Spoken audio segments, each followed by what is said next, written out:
TTCL ilipata hasara ya shilingi bilioni 27.78 mwaka wa fedha 2023/2024. Ongezeko hili ni kutoka shilingi bilioni 4.32 ya hasara kwa mwaka uliopita. Hasara hii ya mwaka huu inachangiwa na ongezeko la gharama baada ya kuhamishiwa mkongo wa taifa na kituo cha taifa cha data. Licha ya kukusanya mapato takriban kiasi cha shilingi bilioni 24 kutoka mkongo, fedha hizo hazikuhasibiwa kama mapato ya TTCL. Badala yake ziliingia kwenye mfuko mkuu wa serikali ili kulipia deni la mkongo. Kutokana na kutopata mapato hayo, shirika limeendelea kupata hasara kubwa na kukosa fedha kwa ajili ya uwekezaji.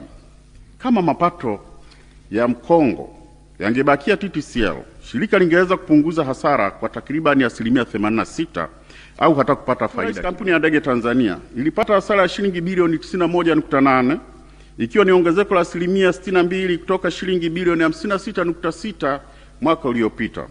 Hasara hii ilitokana na gharama kubwa za matengenezo ya ndege na hitilafu za injini ambapo ndege za aina Airbus zilikaa muda mrefu bila kufanya kazi zikisubiria injini. La Reli Tanzania lilipata hasara ya shilingi bilioni 224 ikilinganisha shilingi bilioni 102 mwaka uliopita. Hasara hii ilichangiwa na kupungua kwa mapato ya usafirishaji kutokana na uhaba wa vichwa vya treni na mabehewa, pamoja na mvua kubwa iliyosababisha kufungwa kwa njia kwa miezi minne.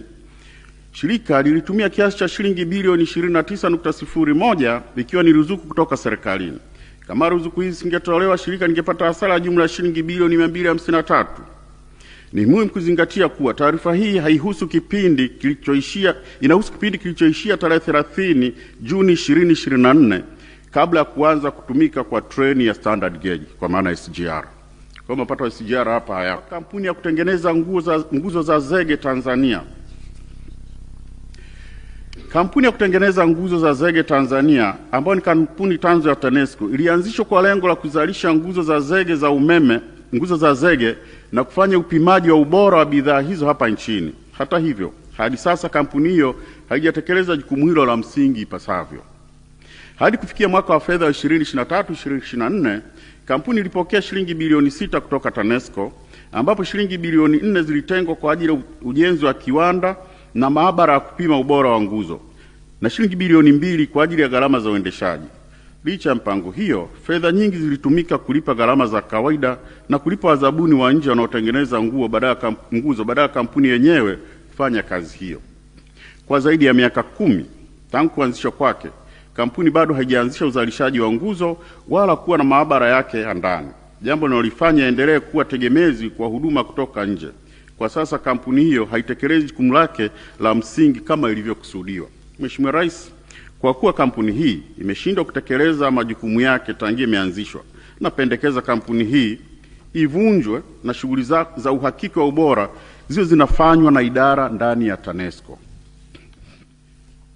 Mheshimiwa Rais, madeni ya TANESCO kwa IPTL na urejeshwaji wa fedha za Tegeta Escrow. TANESCO inadaiwa shilingi bilioni 238.71 na kampuni ya IPTL ikijumuisha deni halisi la shilingi bilioni 111.48 na riba ya shilingi bilioni 127.22 pamoja na mgogoro kuhusu kutohuishwa kwa leseni ya IPTL kati ya mwaka 2017 hadi 2022. Kampuni hiyo imewasilisha madai mengine mengi ya fidia, gharama za uzalishaji na ada za kisheria, huku TANESCO ikidai kuwa mgogoro huo ulishatatuliwa kupitia kesi namba 200 ya mwaka 2015. Kwa upande mwingine, Mheshimiwa Rais, hadi Juni 2024 IPTL ilikuwa haijarejesha dola za Marekani milioni 148 sana shilingi bilioni 389.83 zinazodaiwa na serikali tangu Februari 2022 zilizotokana na makubaliano kuhusu fedha za Tegeta Escrow. Inapendekeza kuwa serikali. Mheshimiwa Rais, ucheleweshaji wa malipo ya fidia kwa waliopisha miradi shilingi bilioni 70.90. Serikali inadaiwa shilingi bilioni 7.90 kama fidia kwa wananchi waliopisha miradi ya maendeleo licha ya masharti ya kisheria yanayotaka malipo haya yafanyike ndani ya miezi 6. Ni vyema serikali ikawalipa fidia mapema wanaodai ili kuepuka riba inaweza kudaiwa kwa ucheleweshaji wa malipo hayo. Upande wa sekta ya afya pia nimebaini kuwa dawa na vifaa tiba vyenye thamani ya shilingi bilioni 12.44 vimeharibika kutokana na ucheleweshaji wa matumizi na kutotekelezwa kwa utaratibu kutotekelezwa kwa taratibu za kisheria za uondoaji wa dawa zilizokwisha muda wake, yaani muda wa matumizi katika serikali kuu, mashirika ya umma na mamlaka ya serikali za mitaa. Sababu kubwa za hali hii ni utaratibu mrefu wa kupata kibali cha kisheria cha kuondoa dawa zilizokwisha muda wake, ununuzi wa dawa kwa wingi bila kufanya tathmini ya mahitaji halisi, na kutofuata taratibu za upangaji wa dawa kwa utoaji wa dawa kwa mtindo wa first in first out, kwa maana FIFO. Hii inaongeza gharama za kuhifadhi dawa zilizopitwa na wakati na hatari kwa usalama wa watumiaji. Mheshimiwa Rais, napendekeza matumizi yasiyo na tija bilioni 371.42. Mamlaka 12, mashirika 12 kati ya 217 yaliyokaguliwa yalibainika kutumia rasilimali fedha kwa matumizi yasiyoleta thamani kwa taasisi.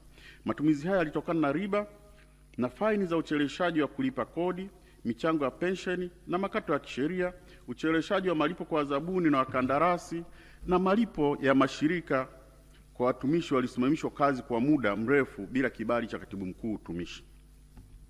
Malipo yasiyo halali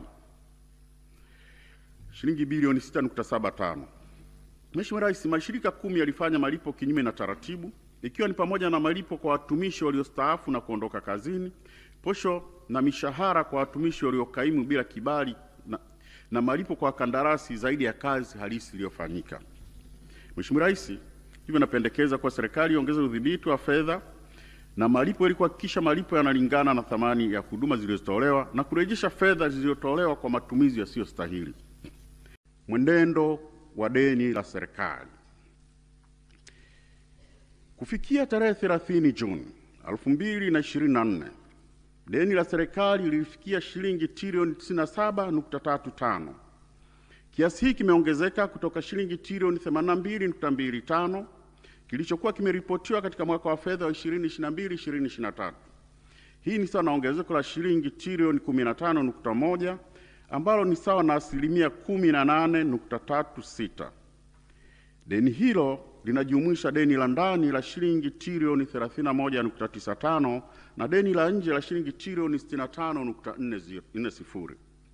Mheshimiwa Rais, tathmini ya uendelevu wa deni la serikali imebaini kuwa deni la taifa bado ni himilivu. Viashiria vikuu vinaonyesha kuwa thamani halisi ya deni la nje ni asilimia 23.6 ya pato la taifa, chini ya ukomo wa asilimia 40, na deni la jumla ni asilimia 41.1 ya pato la taifa, chini ya ukomo wa asilimia 55.